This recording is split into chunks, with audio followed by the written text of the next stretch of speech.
सबसे पहले बात लोकसभा चुनाव की, जिसके दूसरे चरण का काउंटडाउन जो है शुरू हो चुका है। 88 सीटों पर कल वोट डाले जाने हैं। जिन बड़े दिग्गजों की किस्मत कल जो है ईवीएम में कैद होनी है, उसमें हेमा मालिनी, अरुण गोविल, ओम बिरला, भूपेश बघेल जैसे बड़े बड़े चेहरे शामिल हैं।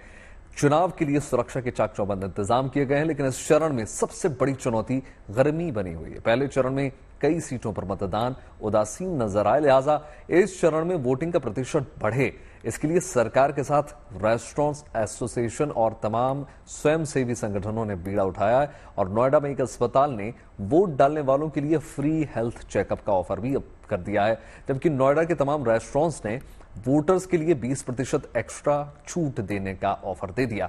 तमाम मीडिया रिपोर्ट्स के मुताबिक अगर हम देखें तो 13 मई को चुनाव के दिन इंदौर में भी वोट डालने के बाद लोग मुफ्त में पोहा जलेबी का आनंद ले सकेंगे। फिलहाल चर्चा जो है नोएडा की है, जहां पर वोटर्स के लिए कल का दिन वोटिंग के साथ तमाम सौगातें लेकर आ रहा है। तमाम तस्वीरें देख लीजिए।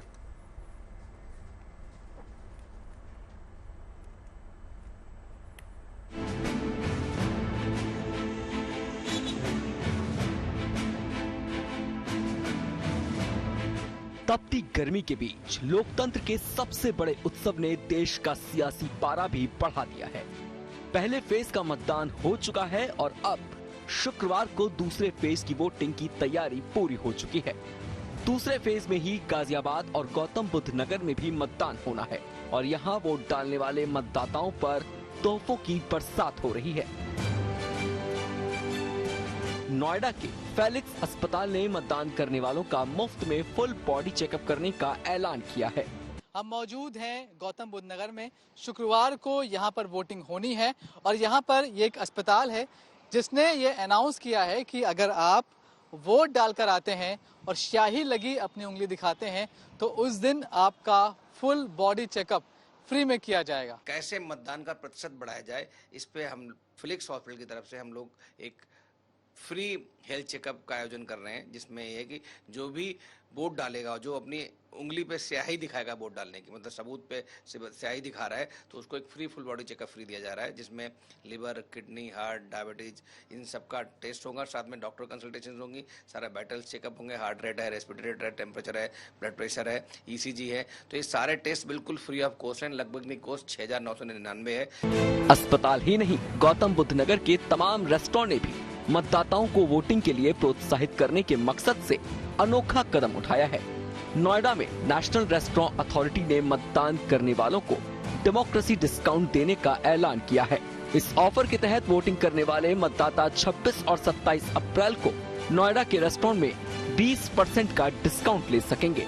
मतदान को बढ़ाने के लिए कि जो लोग हैं, जो मतदाता हैं, उनकी स्ट्रेंथ को बढ़ाने के लिए national restaurant association of India ने इस बार मुहिम छेड़ी है, जिसको हमने कहा है डेमोक्रेसी डिस्काउंट, कि जो भी लोग पहली बार मतदान कर रहे हैं, जो नोएडा में पहली बार मतदान कर रहे हैं या जो मतदान करते आ रहे हैं, उनको एक तरह से रिवॉर्ड करना, मोटिवेट करने के माध्यम से हमने डेमोक्रेसी डिस्काउंट को लॉन्च करा है, जिसमें वो 26 तारीख और 27 अप्रैल को हर रेस्टोरेंट में नोएडा के अंदर जाके अपनी उंगली पे निशान दिखा के 20% का डिस्काउंट पा सकते हैं अपने खाने और ड्रिंक्स के ऊपर। इम्पॉर्टेंट चीज़ है, हर नागरिक के लिए वोट देना एक राइट है और उसको करना चाहिए एंड उसके लिए उनको कुछ रिवॉर्ड भी मिलना चाहिए, कुछ इंसेंटिव भी होना चाहिए। सो दैट्स द रीज़न हम लोगों ने ऑफर रखा है, जहाँ पे हम 20% 2 दिन के लिए दे रहे हैं। If you are giving a vote and आप लोग यहाँ आ रहे हैं तो आपको एक ऑफर की तरह, मतलब एक रिवॉर्ड की तरह अपना राइट यूज़ करने के लिए दिया जा रहा है। आइडिया बेसिकली ये है कि जो भी बाहर जा रहा है वोटिंग करने के लिए,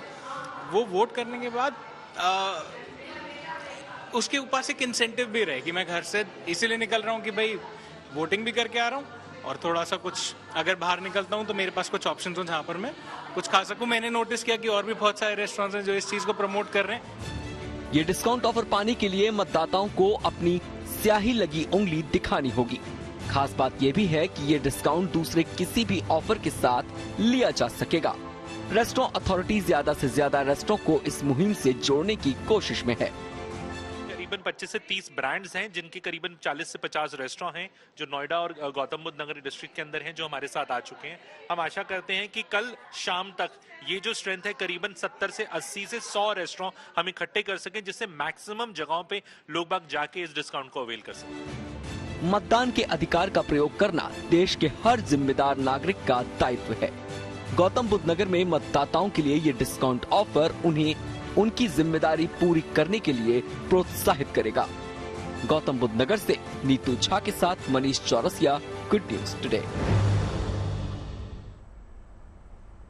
तो गर्मी की वजह से पहले चरण में मतदान अनुमान के मुताबिक कम देखा गया, लिहाजा मतदाताओं की तादाद बढ़ाने के लिए मतदाताओं को ऑफर दिए जा रहे हैं। मध्य प्रदेश के सबसे बड़े इंदौर लोकसभा क्षेत्र में 13 मई को होने वाले मतदान को बढ़ावा देने के लिए लजीज पेशकश की गई है। इंदौर में मतदाताओं को फ्री में पोहा, जलेबी, आइसक्रीम दिया जाएगा। मतदान के शुरुआती घंटों में वोट डालने वाले मतदाताओं को पोहा, जलेबी दी जाएगी। सुबह 7 बजे से 9 बजे के बीच मतदान करने वाले लोगों को चाट चौपाटी पर मुफ्त पोहा, जलेबी परोसी जाएगी। फ्री में पोहा, जलेबी देने के बाद वादा इंदौर शहर के अलग अलग वाणिज्यिक प्रतिष्ठानों ने किया है। इंदौर लोकसभा क्षेत्र में 2019 के पिछले लोकसभा चुनाव के दौरान 69% मतदान दर्ज किया गया था। तो इंदौर में 13 मई को मतदान है। देखना ये दिलचस्प होगा कि पोहा, जलेबी के लिए लोग पहुंचते हैं या नहीं। तो मध्य प्रदेश के धार जिले में 13 मई को लोकसभा चुनाव के लिए वोट डाले जाएंगे। इससे पहले धार जिले में एक क्रिकेट मैच हुआ, जिसकी चर्चा हर कोई कर रहा है। ये क्रिकेट मैच दिव्यांग खिलाड़ियों के बीच खेला गया। इस मैच में मैदान पर दिव्यांग खिलाड़ियों ने अपने हुनर का जलवा दिखाकर सभी को हैरान कर दिया। असल में तपती गर्मी में इस मैच का मकसद बेहद खास रहा। ये दिव्यांग बताना चाहते हैं कि अगर तपती गर्मी में वो मैदान में उतर सकते हैं तो क्या जनता इस गर्मी के मौसम में मतदान के लिए अपने घरों से बाहर नहीं निकल सकती।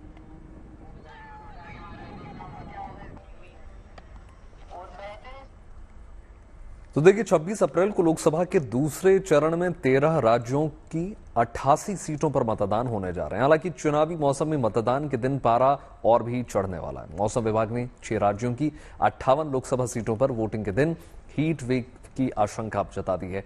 ऐसे में दूसरे चरण में वोटर्स की भी अग्नि परीक्षा होगी।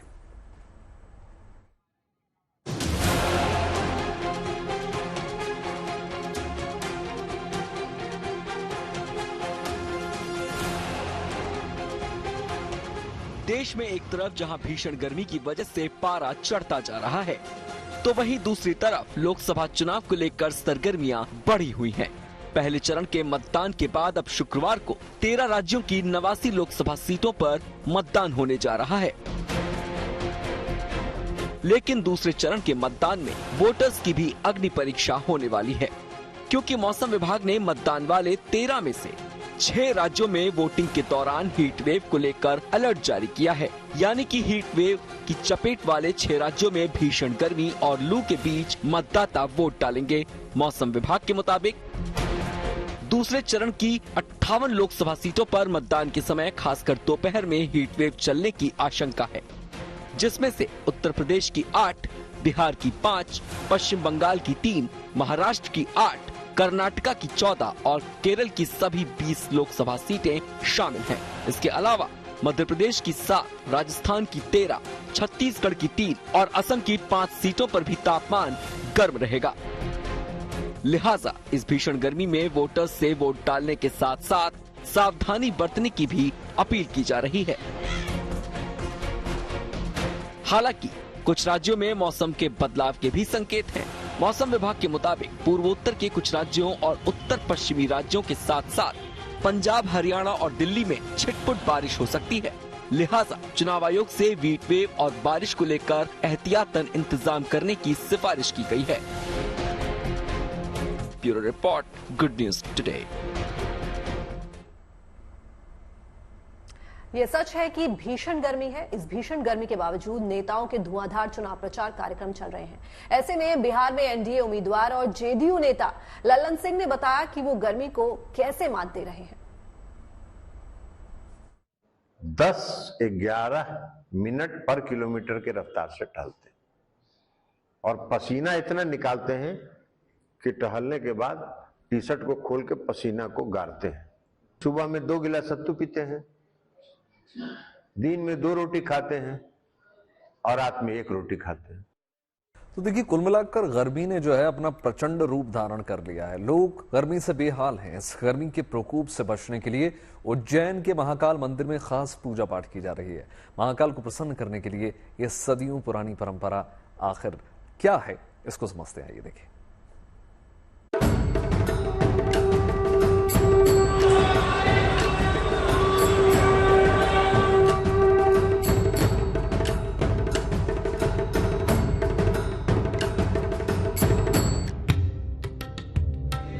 उज्जैन के राजा हैं महाकाल। 12 ज्योतिर्लिंगों में से एक हैं महाकाल। भगवान महाकाल के दरबार की परंपराओं में मौसम को देखते हुए बदलाव किया जाता है।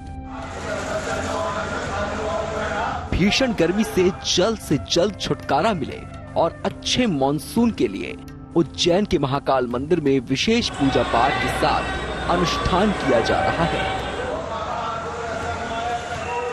2 महीनों तक भगवान महाकाल को पवित्र नदियों के जल से स्नान कराया जाता है। भस्म आरती के बाद से संध्या कालीन आरती तक सिलसिला चलता रहता है। 11 मटकियों से जल को लगातार प्रवाहित कर भगवान महाकाल की गर्मी दूर की जाती है। भगवान महाकाल के दरबार की परंपरा सदियों से चली आ रही है। ग्रीष्मकालीन ऋतु में ज्येष्ठ मास की कृष्ण प्रतिपदा से लेकर वैशाख माह की पूर्णिमा तक भगवान महाकाल को सहस्त्र धाराओं से जल का अभिषेक किया जाता है। आज से ग्रीष्म ऋतु का शुरुआत हुई है, तो ग्रीष्म ऋतु गर्मी का उसमें प्रादुर्भाव और सूर्य भी अपना प्रभाव दिखाता है। तो इस कारण गर्मी की व्यवस्थाओं को देखते हुए भगवान शिव को आज से 11 गलंतिकाओं का, मतलब गलंतिका मीन्स अपने जो मिट्टी की मटकियाँ रहती है वो उनको भगवान के ऊपर धारण कराया गया है। गंगा, क्षिप्रा, सरस्वती जैसी पवित्र नदियों का जल मंत्रोच्चार के साथ भगवान महाकाल पर अर्पित किया जाता है। मटकियों को जल भरने के बाद भगवान महाकालेश्वर ज्योतिर्लिंग पर लगा दिया गया है। मटकियों के माध्यम से भगवान शिव पर सतत जल अर्पित होता रहेगा।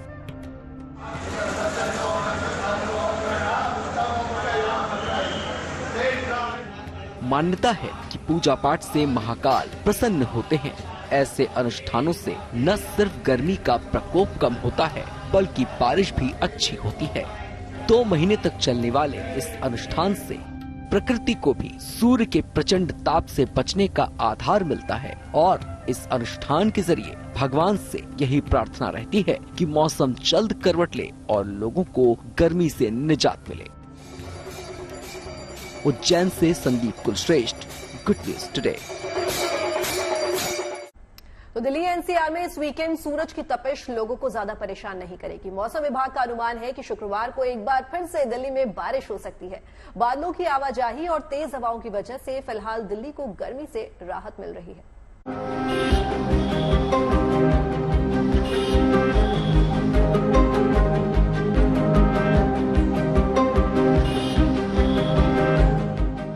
दिल्ली एनसीआर में बादलों की आवाजाही ने सूरज की तपिश पर ब्रेक लगा दिया है। बादलों के साथ ठंडी हवाएं दिल्ली वालों के लिए राहत का पैगाम ला रही हैं।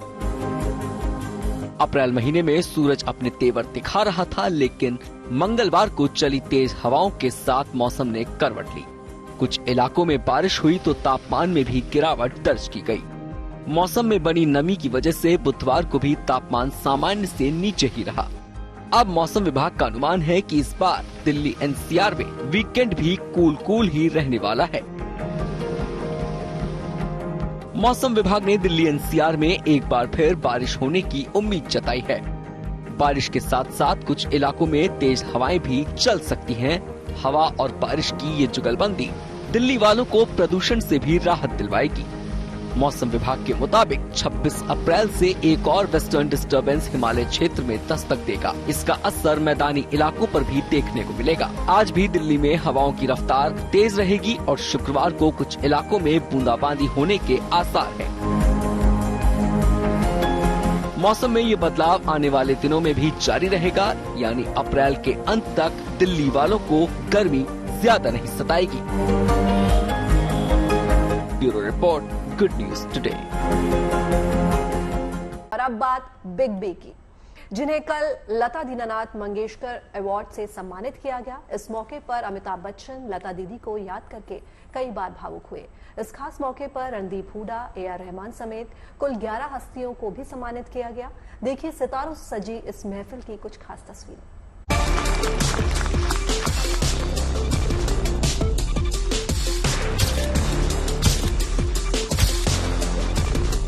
भारतीय सिनेमा की दुनिया का वो नाम जो अपने अभिनय के दम पर आज भी फैंस के दिलों पर राज करता है, वो कोई और नहीं बल्कि बॉलीवुड महानायक अमिताभ बच्चन है। उम्र के इस पड़ाव में भी कुछ नया करने और सीखने का जज्बा बिग बी को बाकी अभिनेताओं से अलग बनाता है और उनकी इसी मेहनत का नतीजा है कि देश भर में करोड़ों उनके चाहने वाले हैं। भारतीय सिनेमा और सामाजिक जीवन में अमिट योगदान के लिए बिग बी को लता दीनानाथ मंगेशकर पुरस्कार से सम्मानित किया गया। हृदयनाथ जी ने बहुत प्रयत्न किया था कि आज मैं यहाँ उपस्थित हूँ और काफी सालों से उनका ये प्रयत्न था। पिछले साल भी उन्होंने मुझे आमंत्रित किया। इसके साथ ही अभिनेता रणदीप हुड्डा को भी उनकी हाल ही में रिलीज हुई फिल्म स्वातंत्र वीर सावरकर के लिए मंगेशकर पुरस्कार का सम्मान दिया गया। बहुत गौरव की बात है कि इतने दिग्गज लोगों के साथ, जो कि सिनेमा में जिनका इतना बड़ा कंट्रीब्यूशन है, उनके साथ मेरे को भी सम्मानित किया गया। और ये अवार्ड मेरे लिए इसलिए भी ज़्यादा मीनिंगफुल है क्योंकि मंगेशकर परिवार का सावरकर जी के साथ काफ़ी उनका आना जाना था, उनका रिश्ता था और दीनानाथ जी के दोस्त थे। दीनानाथ जी ने उनके नाटक भी किए थे। इसके अलावा सितारों से सजी इस महफिल में AR रहमान, अतुल परचुरे, पद्मिनी कोल्हापुरी समेत कुल 11 हस्तियों को भी ये अवार्ड दिया गया। बहुत अच्छा लगा। मेरे लिए एक बहुत बड़ी बात है और I am highly honoured and nothing greater than this. Thank you. एक लड़ाई के बाद जब आप फिर से निकलते हो फाइट करने, तो ऐसे अवार्ड से आपको अगर नवाजा जाए तो मतलब और क्या चाहते हो आप? वो अवार्ड जिसका नाम हो दीनानाथ मंगेशकर अवार्ड मिलने के बाद दिग्गजों ने अपनी खुशी जाहिर करते हुए लोगों का शुक्रिया भी किया। आपको बता दें, ये पुरस्कार साल 2022 में प्रधानमंत्री नरेंद्र मोदी और 2023 में मशहूर सिंगर आशा भोसले को दिया जा चुका है। मुंबई से धर्मेंद्र दुबे के साथ bureau report, good news today.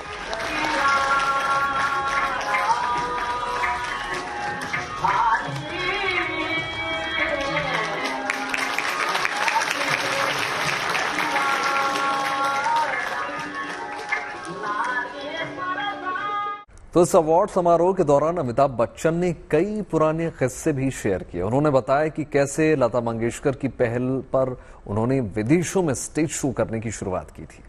Lata ji का स्नेह और प्यार मेरे परिवार पे और मुझ पर हमेशा रहा है और हमें जितना आदर सम्मान उन्होंने दिया है उसका मैं वर्णन नहीं कर सकता हूं। न जाने क्या ऐसी बात थी कि वो जब भी मुझसे मिलती थी या हमारे परिवार के सदस्यों से मिलती थी तो एक अलग तरह का उनका स्नेह और प्यार होता था।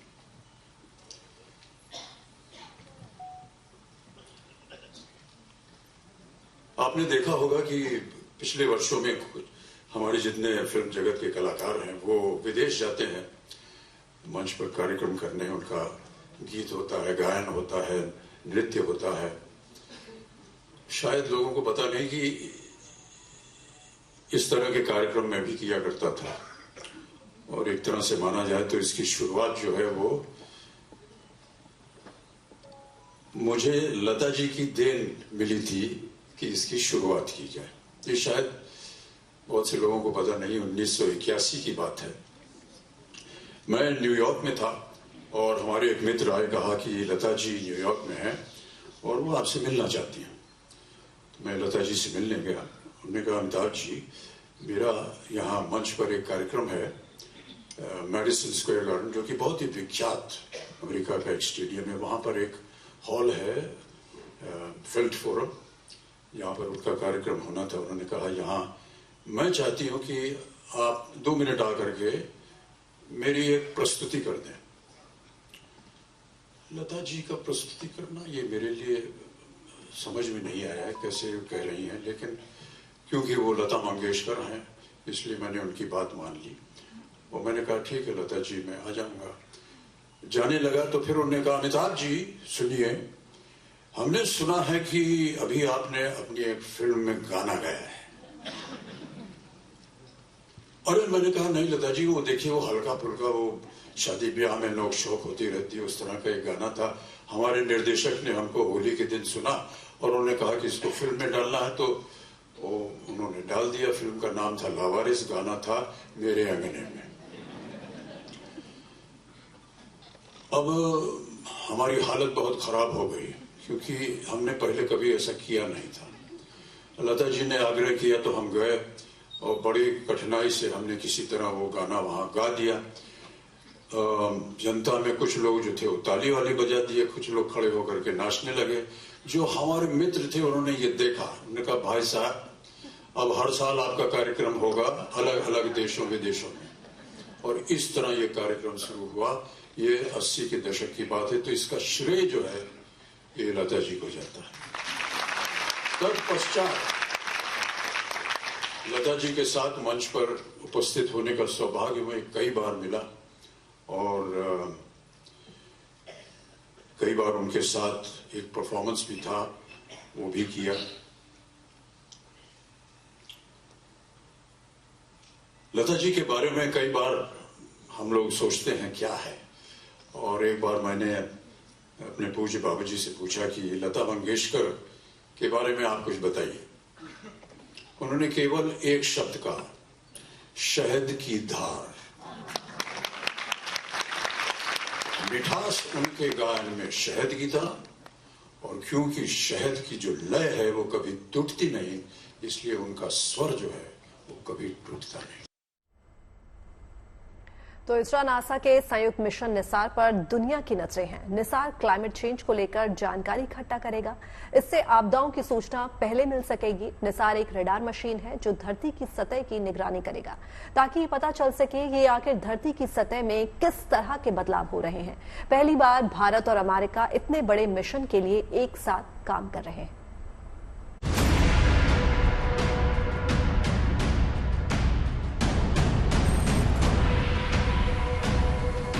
दुनिया की तस्वीर बदलने वाला मिशन निसार।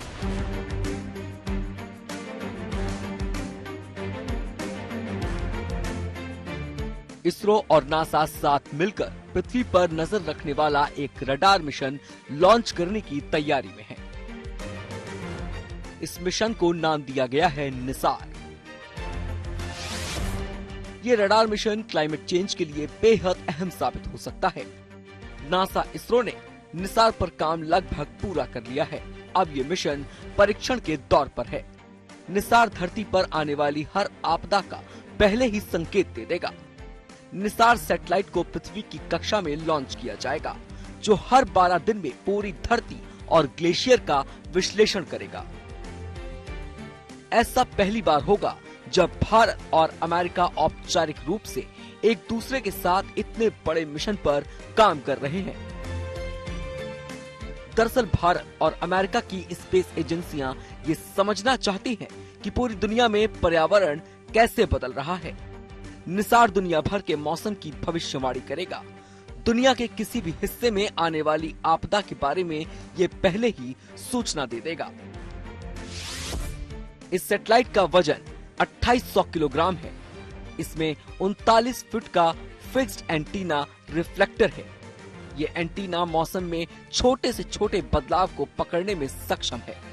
इसका रडार 240 किलोमीटर के दायरे में तस्वीरें ले सकेगा। इसकी हाई रेजोल्यूशन तस्वीरें हिमालय में ग्लेशियरों की निगरानी में मदद करेंगी। इसरो ने इस परियोजना पर 788 करोड़ रुपए, जबकि नासा ने 80.8 करोड़ डॉलर का योगदान दिया है। भारत के लिए मिशन निसार बेहद अहम है। इसका मकसद कृषि और मौसम से संबंधित स्पेस इनपुट हासिल करना है। निसार में सिंथेटिक अपर्चर रडार लगा है, जो देश के किसी भी अन्य उपग्रहों से मिलने वाली तस्वीरों की तुलना में अत्यधिक हाई रेजोल्यूशन की इमेज भेजेगा। इसरो नासा के इस महत्वाकांक्षी प्रोजेक्ट पर दुनिया की नजर है। इसरो इस उद्देश्य के लिए यूरोपीय अंतरिक्ष एजेंसी, जापान, जर्मनी और ऑस्ट्रेलिया के साथ गठजोड़ कर रहा है। इसमें कोई शक नहीं कि मिशन निसार भारत की अंतरिक्ष में लगातार बढ़ती ताकत का गवाह बनने जा रहा है। इसीलिए प्रोजेक्ट निसार का पूरी दुनिया को है इंतजार। Bureau report, good news today.